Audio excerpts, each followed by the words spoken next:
एक खेल होता है म्यूजिकल चेयर। अगर लोग साथ हो तो चेयर एक कम रखी जाती है, यानी कि 6 चेयर होगी। इशारा मिलते ही या म्यूज़िक बजते ही वो 7 अफराद 6 कुर्सियों के गिर्द दायरे की शक्ल में घूमते रहते हैं। म्यूज़िक तेज़ होती जाती है और वो अपनी रफ्तार और तेज़ करते हैं। हर खिलाड़ी का जो उस म्यूज़िकल चेयर के खेल में शामिल है, मतमए नज़र ये होता है कि जल्द अज जल्द वो एक कुर्सी हासिल कर ले और उस पर बैठ जाए। बाज़ दफ़ा ऐसा होता है कि 2 अफराद एक ही कुर्सी पर बैठ जाते हैं, एक दूसरे की गोद में गिरते हैं और फिर ये होता है कि एक कुर्सी कहीं खाली रह जाती है। जब इधर उधर उनमें से दो एक साथ बैठने लगते हैं एक कुर्सी पर, उनमें से जो चालाक होता है वो जल्दी से मुड़ के देखता है कहाँ कुर्सी कोई खाली रह गई है और दौड़ के उस पर बैठ जाता है। यही खेल पाकिस्तान में हो रहा है। तमाम इदारे और सियासी लोग, सियासी पार्टी का लफ्ज़ मैंने इस्तेमाल नहीं किया है, सियासी लोग जिनको किसी काम से कोई मतलब नहीं है, वो सिर्फ म्यूज़िकल चेयर म्यूज़िक बजाए बगैर खेलते हैं, कुर्सियाँ रखे बगैर खेलते हैं और उस चेयर के चारों तरफ घूमते भी नहीं हैं। वो घूमना ही नहीं चाहते, वो इतनी सी मेहनत भी नहीं करना चाहते कि जो कुर्सी वो हासिल करना चाहते हैं, जिस पे बैठना चाहते हैं, उसके गिर्द घूमें, कुछ मेहनत करें और उसके बाद शायद उन्हें वो कुर्सी हासिल हो जाए। लेकिन ये भी नहीं करना चाहते और उन्हें बड़ी आसानी से बग़ैर म्यूज़िकल चेयर खेले कुर्सी मिल जाती है। ये कैसे मिलती है जब ये इतनी भी मेहनत नहीं करते? ये जोड़ तोड़ से, ये साजिशों से, ये हसद और जलन को सामने रखकर जो प्लान ये तरतीब देते हैं, उससे इन्हें ये सब कुछ हासिल हो जाता है। हमने कभी नहीं सोचा था कि ये जो बड़े ओहदे पे लोग होते हैं और इनका ताल्लुक मुल्क की सलामती और मुल्की मनफियत से होता है, मुल्क को बनाने, उन्हें महफूज रखने से होता है, उन्हें अच्छे रास्तों पर चलाने और दुनिया में उनकी अहमियत उजागर करने और उनकी अपने मुल्क की इज़्ज़त व आबरू को बढ़ाने से उनका ताल्लुक़ होता है। कभी इक़्तिदार की कुर्सी के लालची भी होंगे। कुर्सी एक दफ़ा मिल जाए चंद मुद्दत के लिए तो फिर ये चाहते हैं कि हम ज़िंदगी भर इस पे बैठे रहें और बाज़ दफ़ा तो इनकी ख्वाहिश होती है कि कोई हमारे नीचे हमारे कुर्सी की सीट पर चिंगम रख दे, बबल गम रख दे और हम जब उस पर बैठें तो चिपक जाएं, हम उठ ही ना सकें। और ये सब की आरज़ू होती है कि ये कुर्सी उसके हाथ से ना जाए, इसलिए कि सिर्फ अपना मतलब इनका मकसूद होता है। इन्हें आवाम से कोई दिलचस्पी नहीं है। अब तो ये भी अंदाज़ा हो गया इन्हें मुल्क के इज़्ज़त और नाम से भी, तकरीम से भी कोई दिलचस्पी नहीं है। पाकिस्तान जमहूरी मुल्क है, इस्लामी जमहूरियत पाकिस्तान एटमी मुल्क है और क्या हाल करके रख दिया है।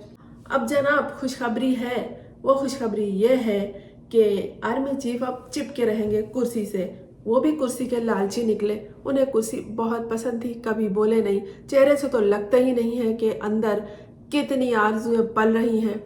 उम्र बढ़ती रही लोगों की तो हमने अपने तजर्बे में, मुशाहिदे में ये देखा है कि लोगों की आरज़ुएं कम होती रहती हैं, लेकिन कुछ ओहदे ऐसे होते हैं और कुछ लोग ऐसे होते हैं कि जैसे जैसे उनकी उम्र बढ़ती जा रही है वो रिटायर ही नहीं होना चाहते।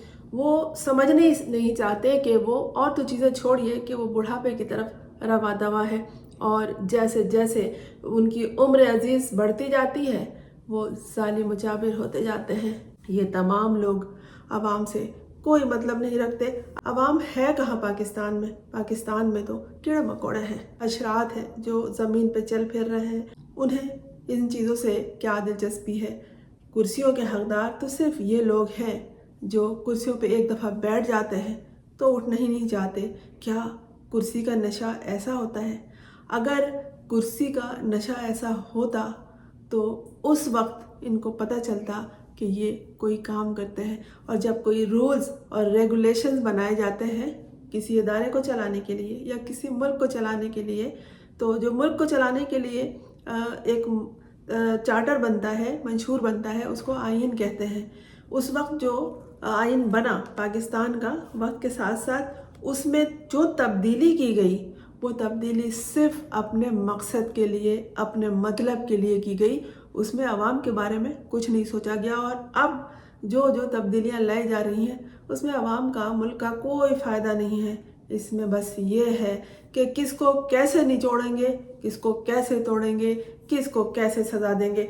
اور ان معاملات میں، ان جوڑ توڑ میں کوئی پارٹی مداخلت نہیں کر سکتی، اس لیے کہ سب کو جو جلن، حسد ہے وہ ایک ہی شخص سے ہے، اور وہ ہے عمران خان، کہ کس طرح اس کو ساری زندگی جیل میں رکھیں، کس طرح اس کو سزا دیں، کس طرح اس کو توڑیں۔ اپنا تو کسی کا نہ کوئی چہرہ ہے، نہ کسی کی شکل ہے، نہ کسی کا منہ ہے، اور نہ ہی کسی کا کوئی کردار ہے۔ کسی شخصیت کا جب ہم تذکرہ کرتے ہیں تو اس شخصیت میں کچھ اصول ہوتے ہیں، ان کے کچھ ضوابط ہوتے ہیں، کچھ پابندیاں ہوتی ہیں۔ مثلاً اس دن میں ایک انٹرویو سن رہی تھی، تو وہ جو شخص تھے وہ کہہ رہے تھے میں اپنے اصولوں پہ سودا نہیں کرتا، میں کبھی جھوٹ نہیں بولتا۔ تو یہ شخصیات کا خاصہ ہے، لوگ اس سے پہچانے جاتے ہیں کہ ہم اس شخص کی زبان سے کبھی جھوٹ نہیں سنیں گے، ہم یہ اس کے اوپر بھروسہ کر سکتے ہیں۔ تو یہ کچھ صفات ہیں جو لوگوں میں ہوتی ہیں۔ عام زندگی میں بھی آپ ادھر ادھر گھومے پھرے، آپ کو اس طرح کے لوگ مل جائیں گے جو اپنی ایک شخصیت رکھتے ہیں، حالانکہ ان کا زندگی میں کوئی خاص مقام نہیں ہوتا، معاشرے میں کوئی حیثیت نہیں ہوتی، لیکن چونکہ ان کی تعلیم اور تربیت کا ان پہ اثر ہوتا ہے تو وہ سمجھتے ہیں کہ اگر میں کہیں کھڑا ہوں تو میرے برابر میں جو شخص کھڑا ہے یا بیٹھا ہے اس کی بھی اہمیت ہے، اس کی بھی عزت ہے۔ اور یہاں پورے ملک کے لوگوں کے سر پہ آ کے بیٹھ جاتے ہیں، تو نہ صرف بیٹھتے ہیں بلکہ ان کے اوپر اپنے جوتے کا تلوا بھی رکھ دیتے ہیں اور خوب زور سے دباتے ہیں۔ یہ خوشخبری ہے کہ آرمی چیف صاحب اب نہیں اٹھیں گے اپنی کرسی سے اور اس پہ چپ کے رہیں گے، بیٹھے رہیں گے۔ لوگوں کی صلاحیت سے، عہدوں کی صلاحیتوں سے فائدہ اٹھانا کسی ملک کے لیے، کسی ادارے کے لیے بالکل ٹھیک بات ہے، لیکن کیا آپ زندگی بھر اسی ایک شخصیت کو بٹھا کے رکھیں گے؟ آپ کے ہاں کوئی دوسرا شخص پیدا نہیں ہوا جس میں مزید صلاحیتیں ہیں؟ نہیں، ایسا نہیں ہوتا۔ قدرت ہر شخص کو الگ الگ صلاحیت دیتی ہے، سب ایک دوسرے سے بہت آگے ہوتے ہیں، لیکن نیت ہو کہ ہم اس ادارے کو چلائیں گے، اور اگر نیت ہو کہ ہم بہتر سے بہتر کریں گے تو پھر یہ ہوگا نا کہ لوگ کہیں گے ہم اب اپنی کرسی چھوڑ رہے ہیں، نئے لوگ آئیں اور اپنی قابلیت کو ثابت کریں۔ فرض کریں کہ اگر بیٹھا رہتا ہے کوئی شخص زبردستی، تو یہ نہ جمہور ہے، نہ کوئی ریاست کا طریقہ کار ہے چلانے کا۔ دنیا آپ کی عزت نہیں کرے گی، دنیا میں آپ کی جو شناخت ہے اس میں کچھ تبدیلی سمجھی جائے گی۔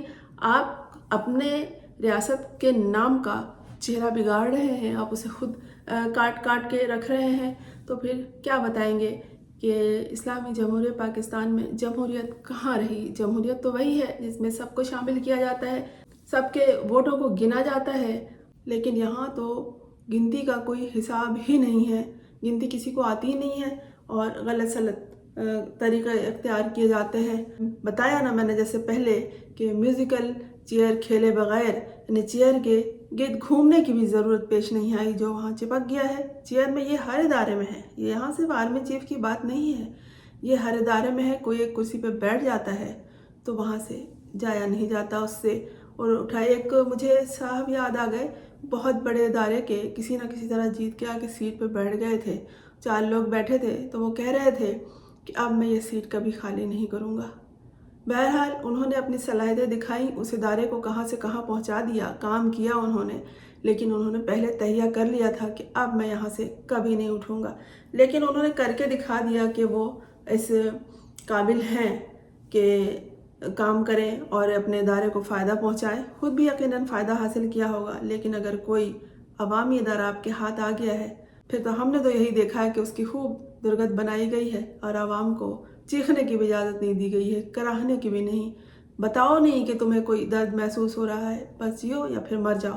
جیو اپنے طور پر جی سکتے ہو تو، ورنہ پھر مر جاؤ۔ 26ویں آئینی ترمیم ہوئی تھی، یعنی کہ آئین میں اپنی مرضی کے مطابق اپنے فائدے کے لیے، عوام کا فائدہ کبھی کسی چیز میں بھی نہیں ہوا ہے، اس میں تبدیلی کر لیتے ہیں، اور پھر اس کا ووٹ، اس کے ووٹ، ساری رات مولانا کے گھر دوڑ رہے ہیں، ساری رات بلاول زرداری اس کے پیچھے دوڑ رہے ہیں، ادھر سے زرداری صاحب لگے ہوئے ہیں، ادھر سے एक दूसरे के पीछे। तो ये जो इनका जो इवेंट चल रहा था, इसमें जो मौलाना को उन्होंने ठेंगा दिखाया, अब मौलाना साहब जमीयत उलमा इस्लाम के सरबराह मौलाना फजलुर रहमान अब चिल्ला रहे हैं कि ये गलत है। तो मौलाना ने तो खेल खेल लिया, मौलाना ने गलत बात का साथ दिया। अब तो बहुत सारी गलतियां आपके सामने आती जाएंगी, किस किस पे चिल्लाएंगे। आपने एक गलती कर दी, अब गलती के बाद मजीद गलतियां होती जाएंगी, आप गिरेंगे पड़ेंगे, औंधे मुंह आपको उठाने वाला नहीं होगा। और बस एक गलती के बाद मजीद गलतियां होती चली जा रही हैं। एक्सटेंशन एक लफ्ज़ है, इसमें यह है कि इसको और बढ़ा दो। क्यों बढ़ा दो भाई? जिसकी एक मुद्दत है उस मुद्दत तक उससे काम लो, उसके बाद चलता करो। उससे और भी बासलाहियत लोग आपके दायरे में होंगे यकीनन, जो आपके दायरे को चलाने के लिए बेहतरीन तरीके से अपनी सलाहियतों को बरोकार ला सकते हैं। ये बिल्कुल गलत तरीका है कि किसी को हमेशा के लिए ज़िंदगी में बिठा दो। हम समझते थे कि जनरल मोहम्मद ज़िया-उल हक़ ऐसे हैं अब, लेकिन वक्त साबित करता है कि ये जो हमारे साथ गलत कर रहा है शख्स, आइंदा इससे भी बुरे लोगों से हमारा वास्ता पड़ सकता है। एक दफ़ा मैंने अपने एक बॉस से कहा कि जिस ग्रुप के साथ मैं हूँ, वहाँ के लोग जो हैं काम के मामले में वो बहुत ही रखना अंदाजी करते हैं।